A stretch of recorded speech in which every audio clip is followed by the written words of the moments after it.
ప్రస్తుత అసెంబ్లీ సమావేశాల్లో ఎస్సీ వర్గీకరణ బిల్లుకు ఆమోదం లభించిన నేపథ్యంలో ఎంఆర్పీఎస్ వ్యవస్థాపకుడు మందకృష్ణ మాదిగ చిత్రపటానికి ఎంఆర్పీఎస్ నాయకులు పాలాభిషేకం చేశారు. బోధ్ మండల కేంద్రంలోని అంబేద్కర్ చౌరస్తాలో ఏర్పాటు చేసిన దీక్షా శిబిరం వద్ద ఈ కార్యక్రమం చేపట్టారు.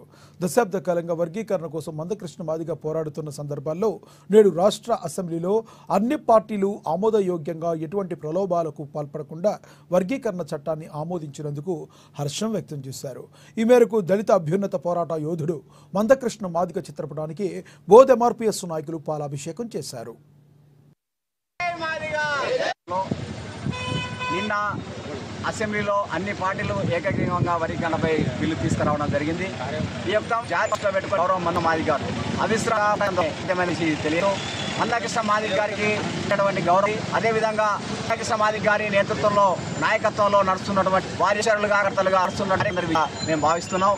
గతంలో 30 సంవత్సరాలుగా అనేక ఉద్యమంలో అనేక ఆటుపోట్లకు గురైనా కూడా అలుపెరగకుండా అవిశ్రాంతంగా విశ్రాంతి తీసుకోకుండా చేసినటువంటి ఉద్యమ ఫలితమే నేడు నిన్న అసెంబ్లీలో చట్టరూపం దాల్చడం జరిగింది. ఈ యొక్క బిల్లు అన్ని కులాలకు సామాజిక న్యాయం అందే విధంగా దక్కిందని చెప్పేసి మేము భావిస్తున్నాం. ఈ యొక్క బిల్లు ఎవరి ప్రలోభాలకు కానీ ఎవరి ఒత్తులకు కానీ తలొక్కకుండా ఈ యొక్క గౌరవ మందకృష్ణ మాదిగ గారు చేసినటువంటి పోరాట ఫలితమే నేడు అసెంబ్లీలో చట్టరూపం దాల్చడానికి